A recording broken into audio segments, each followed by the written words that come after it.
Bismillahirrahmanirrahim. Assalamualaikum warahmatullahi wabarakatuh. Innal hamdalillah nahmaduhu wa nasta'inuhu wa nastaghfiruh wa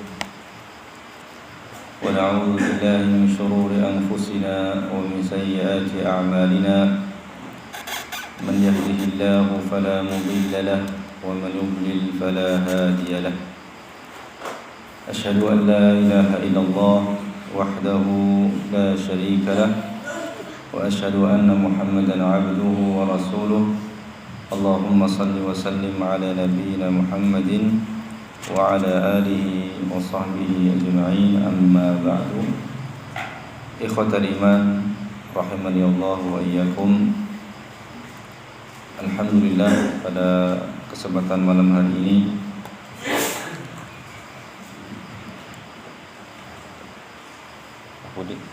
tanggal berapa? Rabiul akhir Rabiul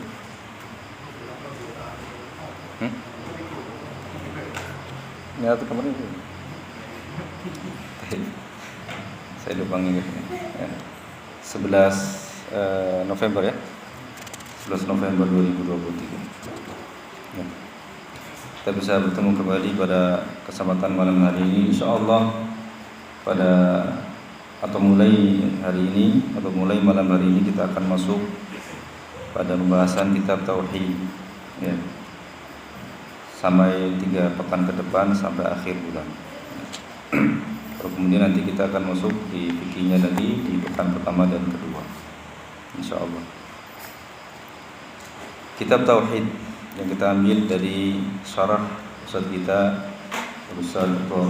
Firanda Habibullah Ta'ala. Ini beliau syarah sampai 3 jilid ya, jadi 1, jilid 2 dan jilid 3, sehingga detail yang perinciannya. Mudah-mudahan Allah Azza wa Jalla berikan kepada kita kemudahan untuk mempelajarinya bersama ya, sampai selesai ya. Ikhwatal iman rahimanallah wa iyyakum. Tidak diragukan lagi bahwasanya tauhid merupakan landasan, merupakan dasar bagi setiap amalan. Sehebat dan sebesar apapun amalan, sehebat dan sebesar apapun sebuah amalan, jika tidak dibangun di atas tauhid, maka akan sirna dan sia-sia. Sedangkan kita sudah mengetahui bersama bahwasanya ya, tujuan utama kita diciptakan oleh Allah Subhanahu wa Ta'ala adalah untuk menegakkan tauhid, untuk hanya beribadah kepadanya. Maka sesuatu yang sangat urgent atau sesuatu yang sangat penting, sesuatu yang sangat mendasar bagi setiap mukmin untuk mengetahui hakikat tauhid ya. Dan merupakan kewajiban yang paling utama ya, ketika seorang sudah mulai menginjak balik agar dia memahami tauhid, karena ini akan berkaitan dengan amalan-amalan dia. Karena setiap kita tentu ingin mengharapkan amalan kita diterima oleh Allah Subhanahu wa Ta'ala, maka kita harus melandasi terlebih dahulu sebelum yang lainnya dengan mengokohkan akidah tauhid kita, yaitu akidah tauhid yang dibawa oleh Rasulullah sallallahu alaihi wasallam dan diajarkan kepada para sahabat ridwanullah alaihim ajma'in. Kalau kita tanya akidahnya, akidah apa? Ya, akidah yang diajarkan oleh Rasulullah dari Allah Subhanahu wa Ta'ala kemudian disampaikan kepada para sahabatnya. Itu ya. Dan yang kita diperintahkan oleh Rasulullah sallallahu alaihi wasallam untuk berpegang teguh dengannya. Ya. Namun kenyataannya ya, masih banyak di tengah-tengah masyarakat kita, khususnya di tanah air kita ya, di negeri kita, praktek-praktek yang menyimpang dari akidah tauhid yang benar. Ya. Masih banyak kita dapati praktek-praktek kesyirikan, seperti masih maraknya ya perdukunan. Setiap tempat atau setiap kota, setiap daerah di sana ada dukun, bahkan ada perkumpulannya. Ada apa? Perkumpulannya. Subhanallah, seperti perkumpulan advokat. Pengacara ada perkumpulannya, ada masing-masing ada komunitasnya. Seolah-olah mereka dilegalkan oleh pemerintah, seolah-olah. Kenapa? Karena tidak ada tindakan.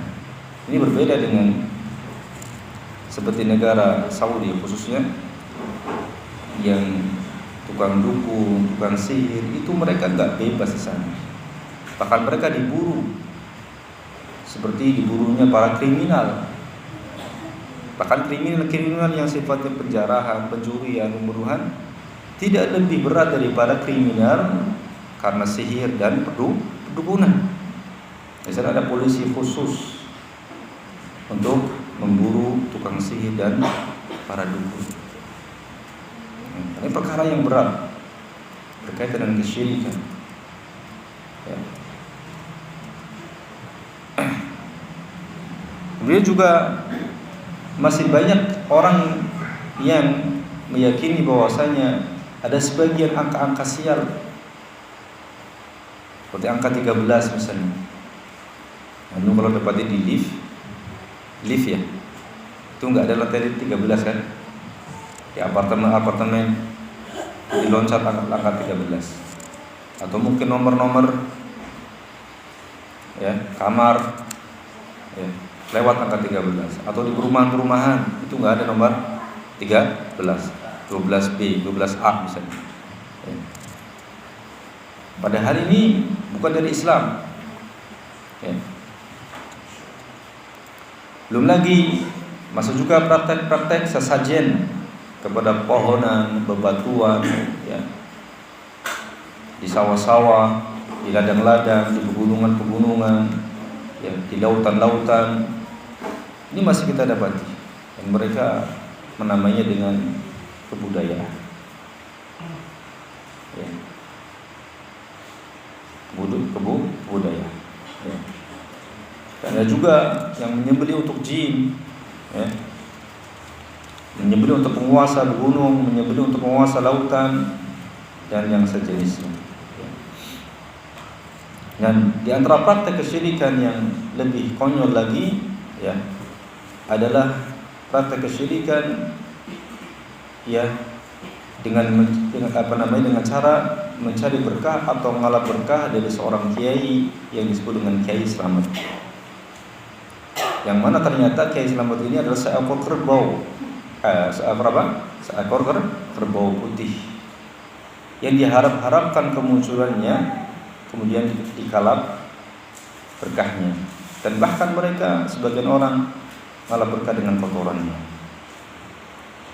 Nasallallahu salamata wal afiyah. Ini khususnya di setiap bulan Syura atau Muharram yang belum lama berlalu. Muharram, Safar, Rabiul Awal, Rabiul Akhir, baru 3 bulan yang lalu ya.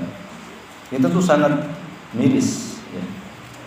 Di tengah-tengah masyarakat yang notabene ya adalah sebuah negara yang paling banyak jumlah kaum muslimin ya.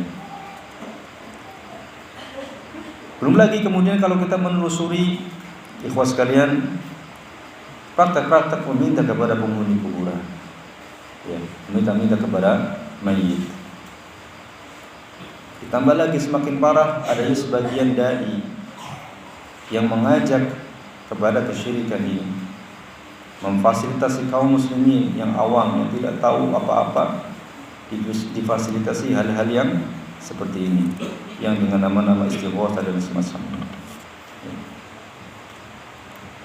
Kemudian juga ditandai dengan munculnya dai-dai yang mengajak kepada pluralisme. Apa? Pluralisme atau penyamaan semua agama. Agama semuanya sama. Mereka mencoba ya menyamakan agama tauhid yaitu Islam dengan agama-agama kekufuran kesyirikan.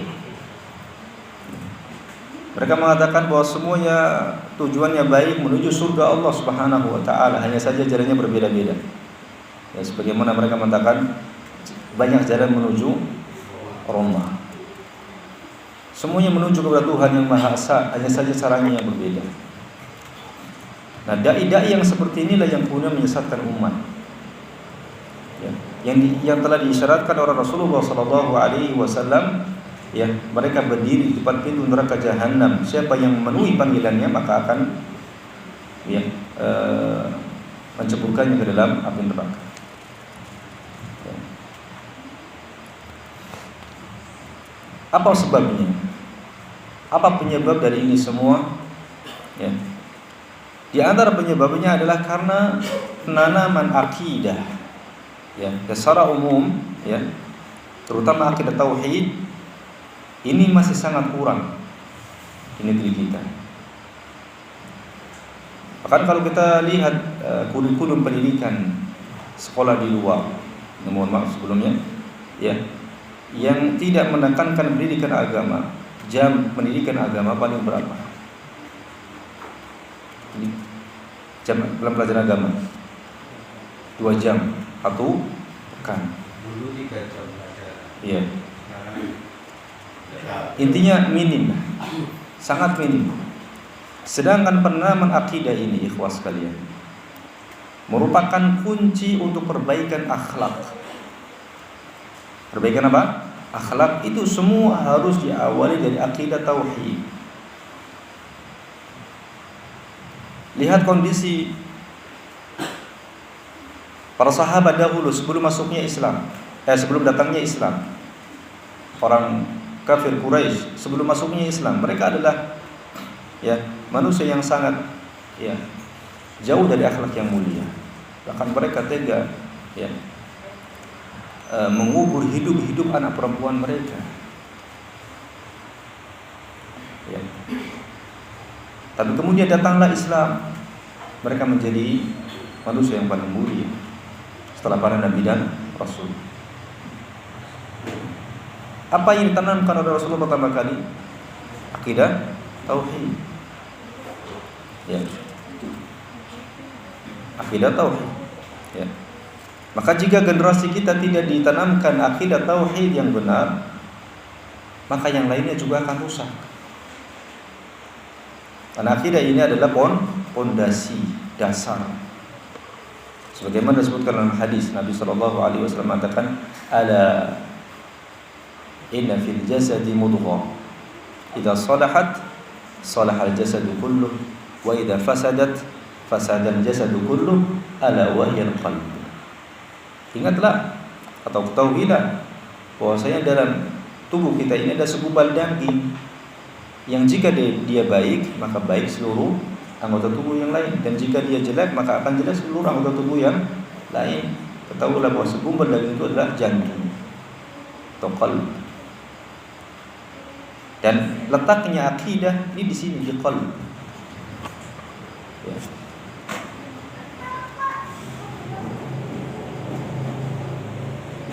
Yang anehnya, penyimpangan pemikiran yang aneh di negeri kita ini kemudian diterima oleh sebagian masyarakat kita,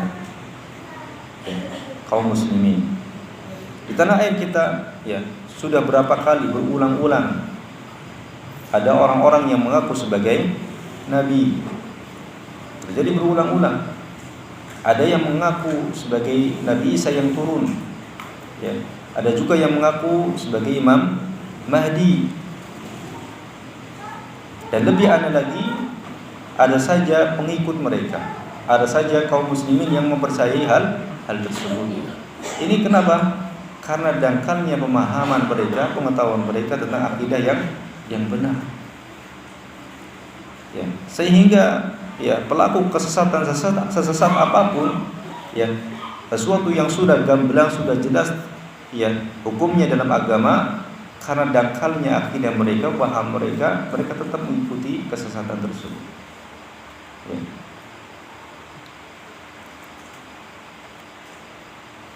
Nah, ini semua semakin menekankan kepada kita bahwa mempelajari perkara tauhid atau akidah secara umum adalah perkara yang sangat penting. Ya.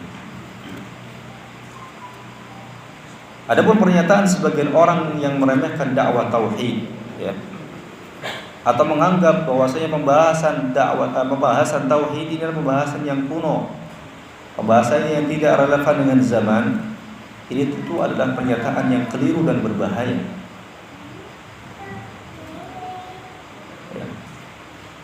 Atau mungkin sebagian dari kita, sebagian para penuntut ilmu, ya, yang merasa bosan dengan pembahasan tauhid. Hati-hati. Yang merasa bosan dengan pembahasan tauhid, sudah ngaji tauhid lagi. Nah, kalau bukan tauhid apa ini? Keseharian kita tidak akan lepas daripada akidah tauhid. Kita ibadah, semuanya harus didasari dengan tauhid. Semuanya harus didasari dengan tauhid. Jika tidak, maka kita akan merugi. Ya. Setiap detik bahkan kita harus mentajdid niat kita. Kita harus memperbarui niat kita setiap detik, setiap saat. Karena hati itu bolak-balik. Ya. Sangat butuh sekali kepada peringatan tentang pentingnya akidah tauhid. Pernyataan-pernyataan yang seperti tadi, yang meremehkan dakwah tauhid, mengatakan tidak relevan, pembahasan yang kuno dan semacamnya, ini tentu keluar dari mulut orang-orang yang tidak paham tentang hakikat tauhid dan pentingnya tauhid. Tidak memahami. Ya.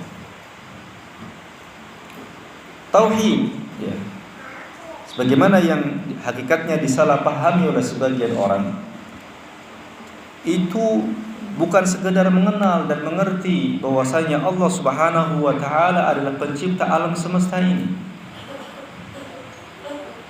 Tauhid bukan hanya sekedar mengakui bahwasanya Allah adalah sang khaliq, sang mudabbir, ya, dan seterusnya.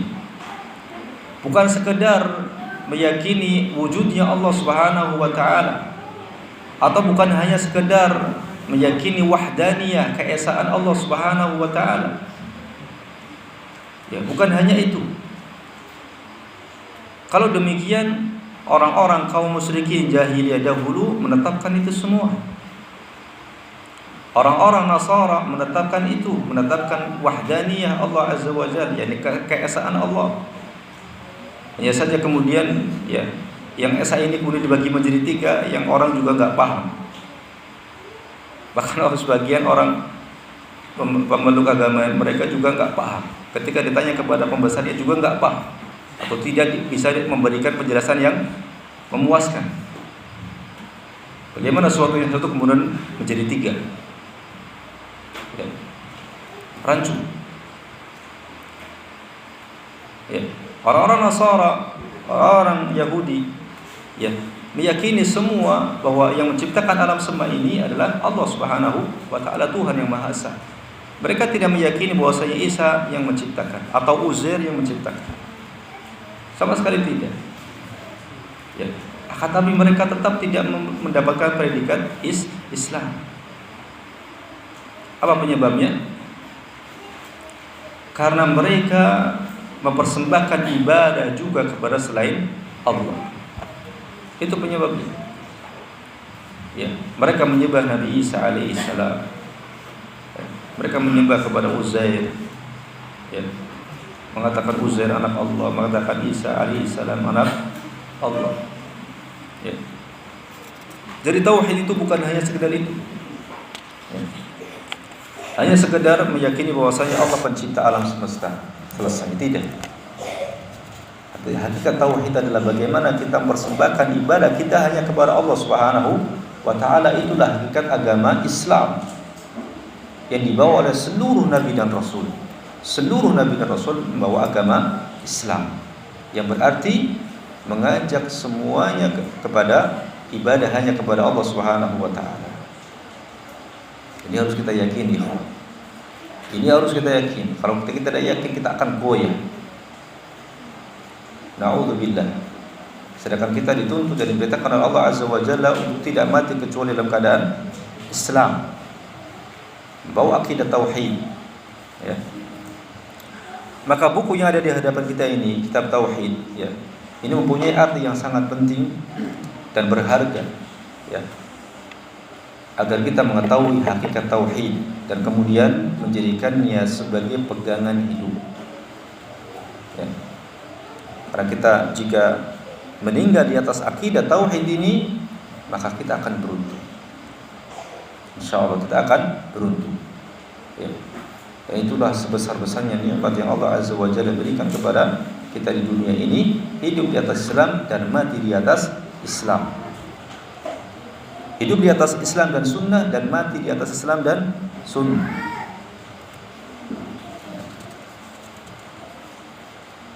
Saat itulah kemenangan, kesuksesan yang sebenarnya akan kita dapatkan.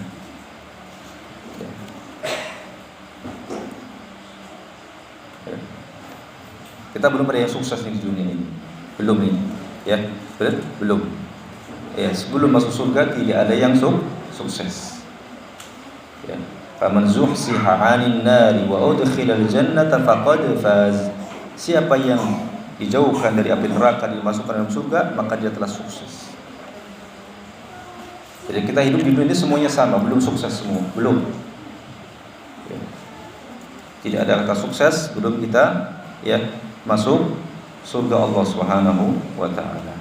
Kita semua sama-sama sedang berjuang.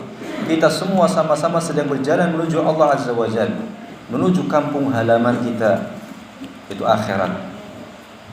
Menuju tempat nenek moyang kita, bapak kita, yaitu Nabi Adam alaihissalam di surga. Ya. Buku ini ikhwas sekalian ditulis oleh seorang ulama yang giat dan tekun dalam berdakwah, mengajak manusia kepada tauhid. Ya, di saat itu beliau mendapati, ya, kaum muslimin banyak mengalami, ya, penyimpangan terutama dalam ibadah. Ya, kesyirikan dengan berbagai macam model pada saat itu dilihat oleh beliau rahimahullah. Makanya beliau, ya, berdasarkan apa yang beliau amati dari praktek-praktek kesyirikan, beliau menulis kitab ini, kitab tauhid, yang lebih memfokuskan kepada tauhid ibadah dengan menyertakan model-model, ya, kesyirikan, penyimpangan yang beliau amati pada saat itu. Ya.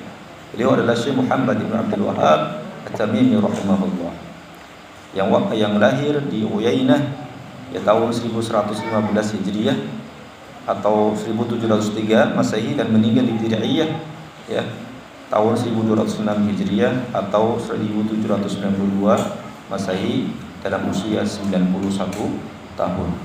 Usia yang panjang diberkahi oleh Allah Subhanahu wa taala. Ya.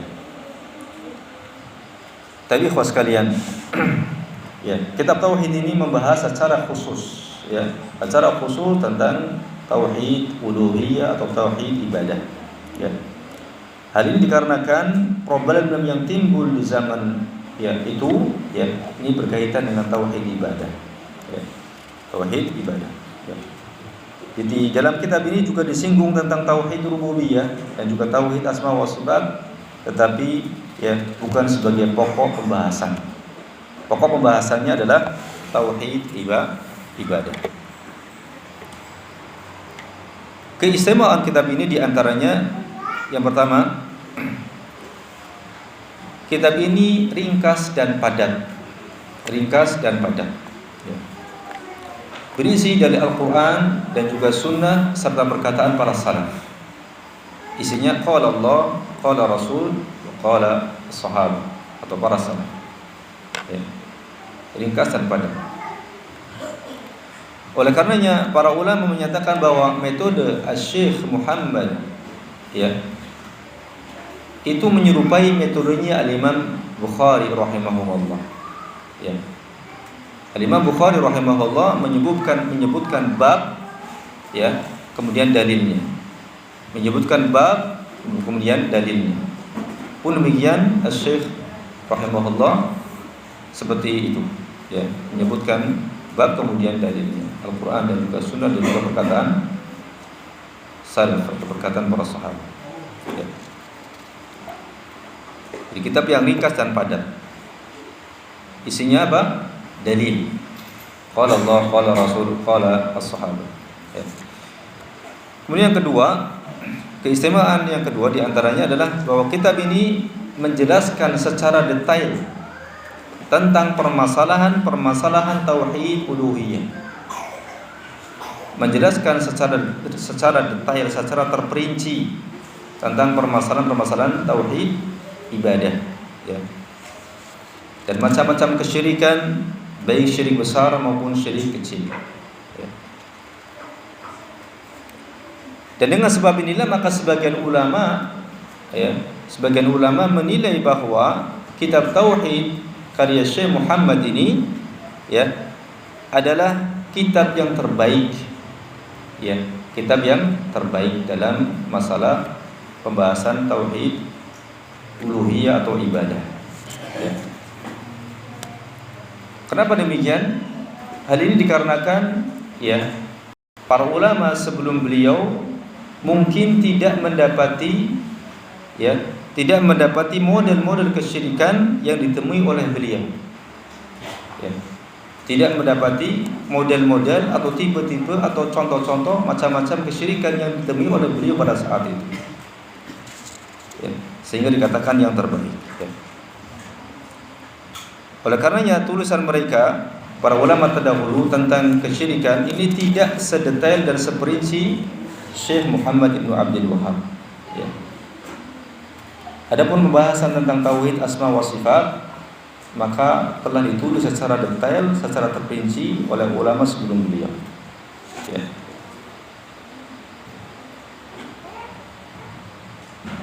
Kemudian yang ketiga, di antara keistimewaan kitab ini, bahwa kitab inilah yang bisa menjelaskan hakikat, ya, siapa Syekh Muhammad Ibn Abdul Wahhab yang banyak dituduh dengan tuduhan-tuduhan yang tidak benar, ya. Ada seorang, ini kisah nyata, pernah saya baca tapi saya lupa siapa namanya, ya. Termasuk ulama Indonesia di zaman dulu, ya. Ini termasuk sejarah cikal bakal bagaimana tersebarnya dakwah tauhid di negeri kita.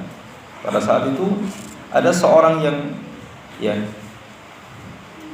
tidak suka dengan dakwah yang digelari dengan dakwah Wahabi dan semacamnya, ya. Kemudian dibawakanlah kepadanya sebuah kitab. Sebuah apa? Sebuah kitab yang ringkas, ya, tapi tanpa sampul. Di situ tidak ada nama penulisnya, ya. Dikasihkanlah, kemudian dia baca dari awal sampai selesai. Kemudian dia memuji kitab ini. Di kitab yang luar biasa. Isinya semua Al-Quran, qala Allah, qala Rasul, qala Allah, qala Rasul. Dia nggak tahu ternyata penulisnya adalah orang yang dia benci. Subhanallah. Makanya banyak orang yang nggak tahu tentang hakikat Syekh Muhammad bin Abdul Wahhab hanya dari qila wa qal, katanya dan seterusnya. Maka dengan membaca kitab ini, maka dia akan tahu siapa hakikat daripada Syekh Muhammad bin Abdul Wahhab rahimahullah. Dan saya punya teman sendiri.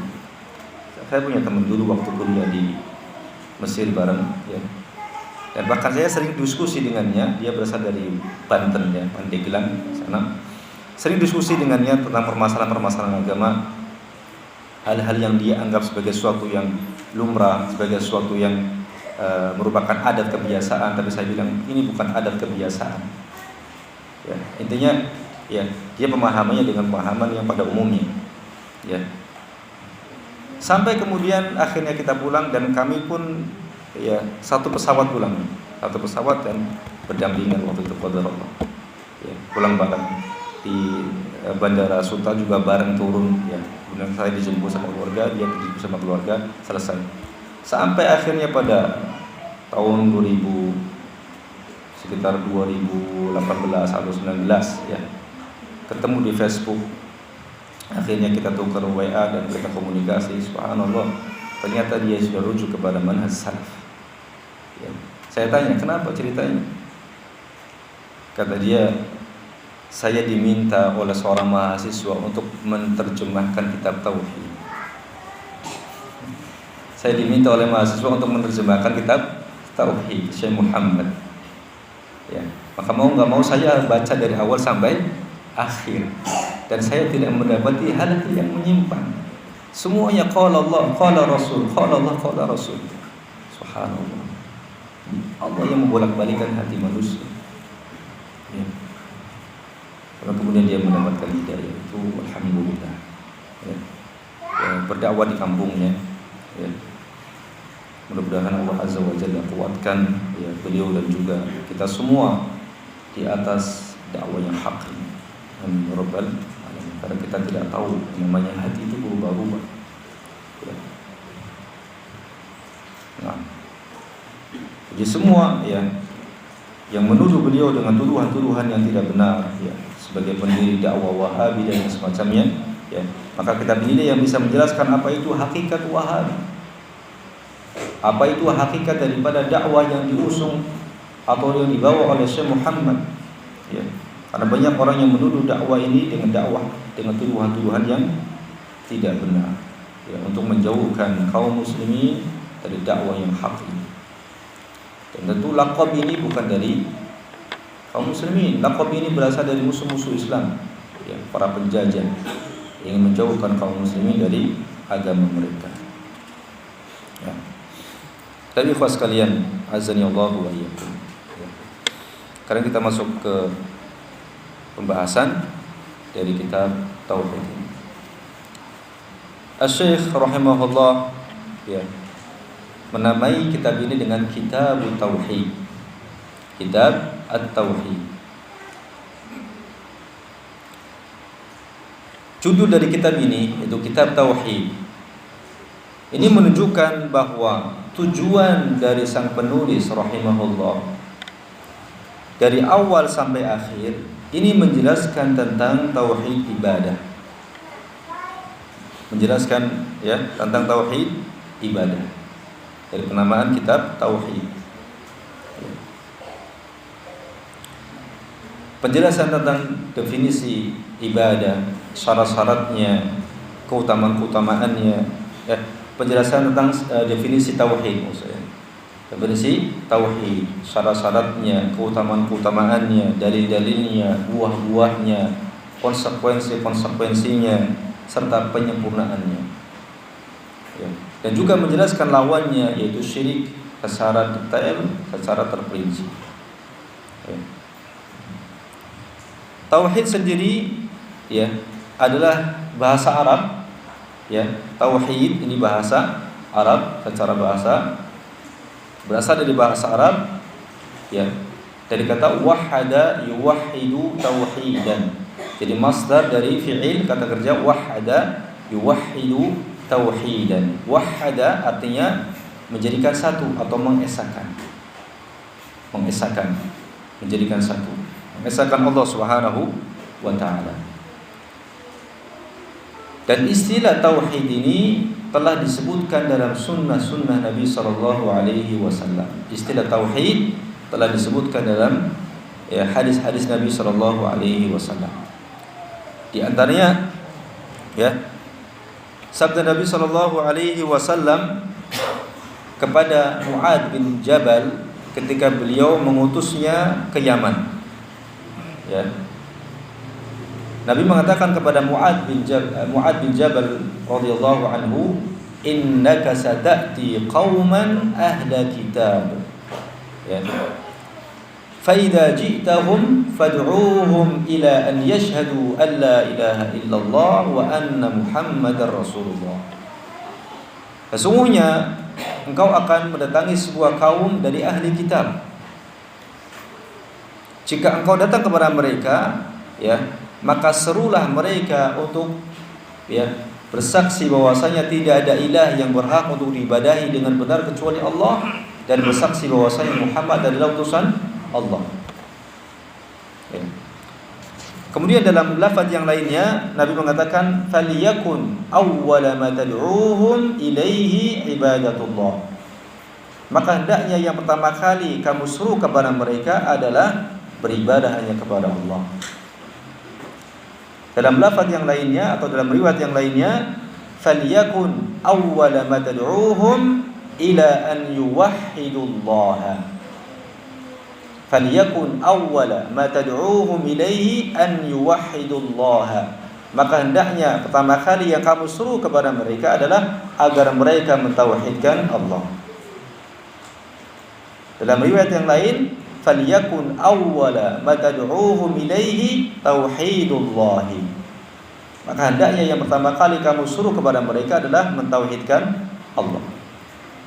Jadi kalimat tauhid ya disebutkan dalam sunnah Nabi sallallahu alaihi wasallam. Ya. Kemudian juga dalam hadis yang lain tentang kalimat tauhid, menyebut kalimat tauhid. Ya. Disebutkan dalam hadis, anna rajulan lam ya'mal minal khairi syai'an qat illa tauhid. Disebutkan bahwa ada seorang laki-laki yang tidak melakukan amal kebaikan sedikit pun kecuali tauhid. Apa bayangan kita ketika mendengar kalimat ini? Tidak melakukan amal sedikit pun kecuali tauhid.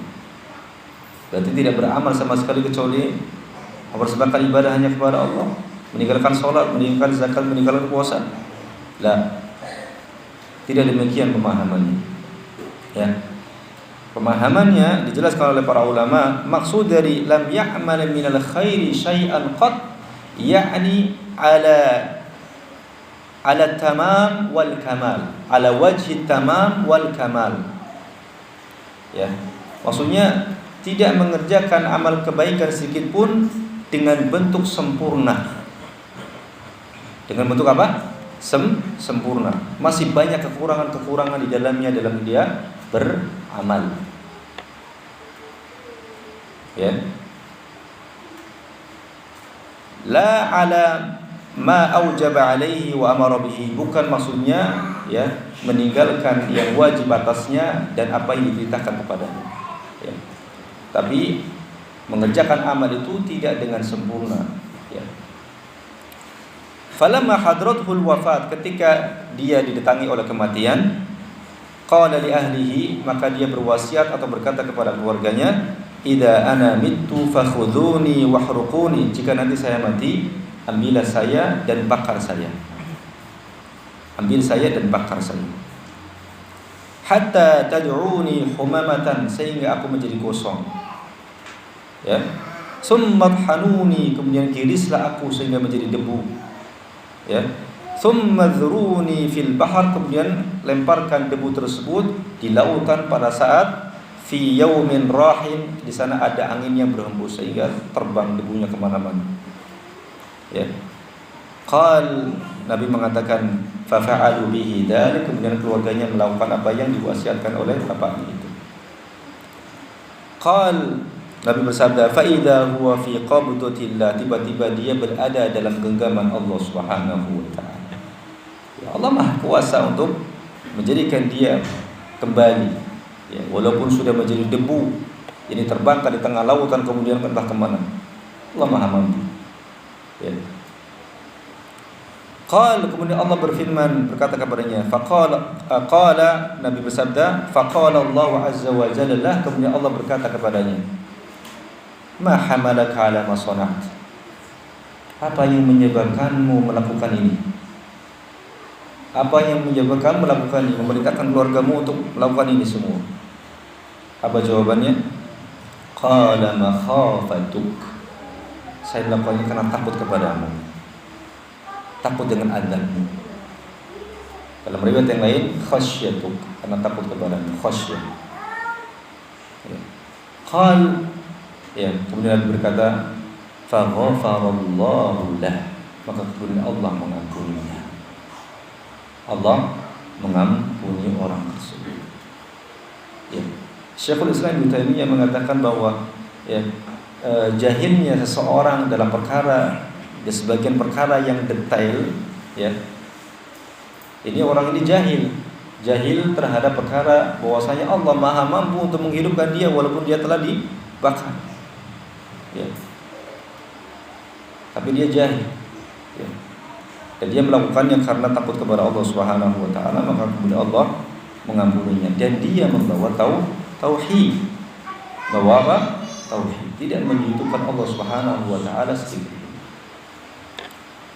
Kemudian dalam hadis yang lain tentang penyebutan tauhid, Al-As ibn Wa'il, ya, bahwasanya As bin Wa'il bernazar pada masa jahiliyah, ya, fil jahiliyah, an yanhar mi'ata badanah, ya. Wa anna Hisham ibn al-As nahara hissatahu, bahwasanya Hisham ibn al-As. Baik. As ibn Wa'il ini adalah bapaknya sahabat yang bernama Amr ibn al-As. Amr ibn al-As yang menaklukkan Mesir. Itu namanya Amr ibn al-As. Makanya di sana ada masjid namanya Masjid Amr ibn al-As. Ya. Dan juga anaknya yang lain yaitu Hisham ibnu al-As. Bapaknya ini Al-As ibn Wa'il ini meninggal dalam keadaan kafir. Al-As ibn Wa'il meninggal dalam keadaan kafir. Dia bernazar pada masa jahiliyah untuk menyembelih 100 unta. Maka kemudian Hisham ibn al-As, ya, ibn Wa'il yaitu anaknya menyembelih setengahnya, 50. Menyembelihkan untuk bapaknya 50 karena bernazar gitu.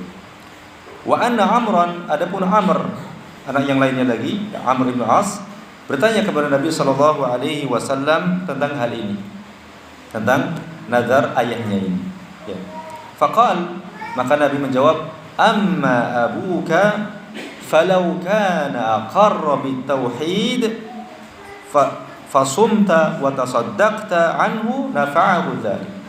Adapun bapakmu, kalau seandainya dahulu menetapkan tauhid, aqarra bitauhid, ya, kemudian kamu puasa, kamu bersedekah untuknya, kamu berpuasa atas namanya, kamu bersedekah untuknya, nafa'ahu dzalik, maka itu akan bermanfaat untuknya. Adapun jika tidak menetapkan tauhid, maka itu tidak bermanfaat. Ini kalimat tauhid. Ini juga dalil bahwasanya, ya, boleh, ya, seseorang untuk bersedekah atas nama orang tuanya, ya. Misalnya mewakafkan sumur atas nama orang tuanya, ya, nah, ini nanti itu akan menjadi, ya, pahala jariyah, ya. Nah,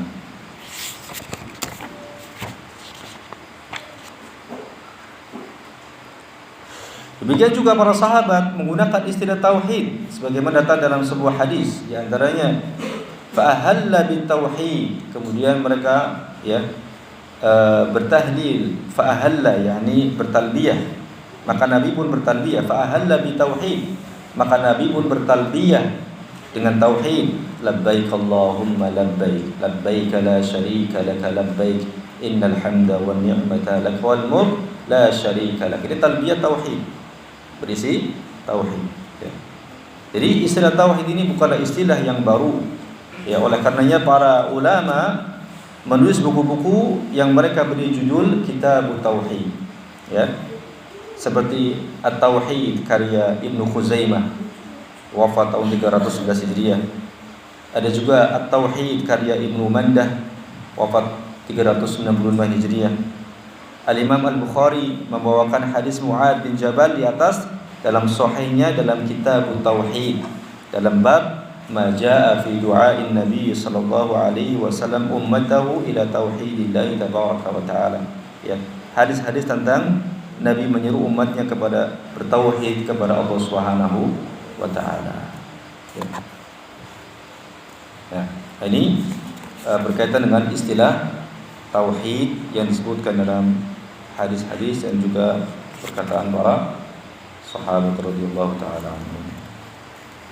Baik, berikutnya pembagian tauhid. Pembagian tauhid. Ya. Sudah dan belum? Belum. Sudah. Belum, ya. Baik. Asalnya, ketika ikhwah, ya, asalnya tauhid itu tidak boleh dibagi. Asalnya tauhid tidak boleh dibagi. Kenapa demikian? Karena rububiyah Allah, uluhiyahnya serta asma wa sifat adalah satu kesatuan. dan tidak terpisah-pisahkan. Asalnya rububiyah Allah, uluhiyah Allah, dan juga asma wa sifat ini adalah satu kesatuan, yang mana tauhid seseorang tidak akan sah kecuali dengan mengimani tiga-tiganya. Ya, asalnya seperti itu. Ya. Akan tapi, ya, kaum musyrikinlah yang kemudian melakukan pembagian. Ya. Dahulu setelah diutusnya Nabi Adam alaihi salam, tauhid dipahami oleh manusia secara akumulasi, secara terkumpul begitu, akumulasi, dikumpulkan jadi satu, ya, tanpa ada pembagian. Hingga kemudian akhirnya setelah 10 abad atau 10 kurun muncullah kesyirikan yang pertama kali pada zaman Nabi Nuh alaihi salam. Di situ kaum musyrikin membagi tauhid, ya, yang asalnya jadi satu tauhid, yakni rububiyah, uluhiyah dan asma wa sifat, ini satu kesatuan. Tapi kemudian, ya, kaum musyrikin membaginya. Ya, mereka menetapkan tauhid rububiyah dan asma wa sifat, tapi mereka kemudian, ya, mencederai, mencacati tauhid ibadah. Mereka kemudian menyembah juga kepada selain Allah Subhanahu wa taala. Ya. Mereka mentauhidkan pada sebagian sisi, ya, dan membatalkan tauhid Allah pada sisi yang lainnya, yaitu pada sisi tauhid uluhiyah atau tauhid ibadah. Ya. Makanya Allah berfirman tentang kondisi kaum musyrikin Arab pada saat itu, ya, wa ma yu'minu aktsaruhum illa wa hum musyrikun. Wa ma yu'minu aktsaruhum illa wa hum musyrikun. Dan sebagian besar dari mereka tidak beriman kepada Allah melainkan dalam keadaan mempersekutukan Allah Subhanahu wa taala. Mereka beriman dengan tauhid rububiyah, tapi mereka, ya, kemudian menyekutukan Allah Azza wa Jalla dalam ibadah. Nah, silakan azan dulu. Itu azan bukan? Azan. Fadhal.